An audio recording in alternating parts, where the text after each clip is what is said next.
আসসালামু আলাইকুম বন্ধুরা, আজ আমি মানিকগঞ্জের বিখ্যাত মোরগ সমুচা পিঠা বানাবো। তাই আমি ধুয়ে রাখা 1 কেজি গরুর মাংস নুন ও হলুদ দিয়ে ভালো করে সিদ্ধ করে নিব। এবার আমি এখানে 2 কাপ ময়দা ও 1 কাপ সুজি ভালোভাবে মিলিয়ে নিব। এখানে আমি সামান্য একটু সয়াবিন তেল দিয়ে দিব।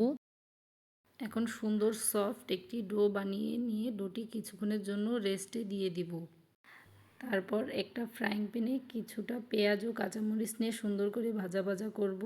ভাজা হয়ে গেলে সামান্য পানি দিয়ে এর মধ্যে হলুদ, মরিচ, ধনিয়া, আদা, রসুন, জিরা বাটা দিয়ে মশলাটি সুন্দরভাবে কষিয়ে নিব। তারপরে এর ভিতরে দিয়ে দেব সিদ্ধ করে রাখা গরুর মাংস। গরুর মাংসটি সুন্দর করে ভাজা করব, যাতে মাংসর এই পিঠাটি দীর্ঘদিন আমি বাসায় সংরক্ষণ করে রাখতে পারি। এখন আগে থেকে বানিয়ে রাখা রুটি দিয়ে সুন্দর একটি রুটি বেলে নিতে হবে। রুটিটি এখন 4 ভাগে ভাগ করে নিব। এর ভিতরে পুর হিসাবে এখন আমি ব্যবহার করব ভেজে রাখা মাংস।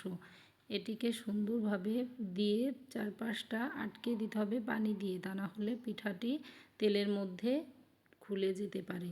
এখন পিঠাটিকে আমি সুন্দর একটি শেপ দিয়ে একটা ছুরির সাহায্যে কেটে নিব। কাটা হয়ে গেলে পিঠাগুলোকে আমি কিছু সময়ের জন্য শুকাতে দিব। এখন একটি ফ্রাইং প্যান নিব। এখানে ডুবো তেলে পিঠাগুলো আমি আস্তে করে ভেজে নিব। একসঙ্গে অনেক পিঠা দেওয়া যাবে না, অল্প পিঠা দিয়ে অনেক সময় নিয়ে তারপরে এগুলোকে ভাজতে হবে, যাতে দীর্ঘদিন এটি আমি বাসায় সংরক্ষণ করে রাখতে পারি। ভাজা হয়ে গেলে আমি একটি পেপার বা কাগজের উপর পিঠাগুলো তুলে নেব। আমার এখন পিঠা বানানো শেষ। পরিবেশনের জন্য সুন্দর একটি প্লেটে আমি একটু ডিজাইন করে নেব সস দিয়ে। এখন আমি পিঠাগুলো পরিবেশন করব। আমি প্রথম আজ ভয়েস দিচ্ছি, তাই আমার ভয়েসটি কেমন হলো দেয়া তোমরা সবাই অবশ্যই কমেন্ট করে আমাকে জানাবে। ধন্যবাদ সবাই।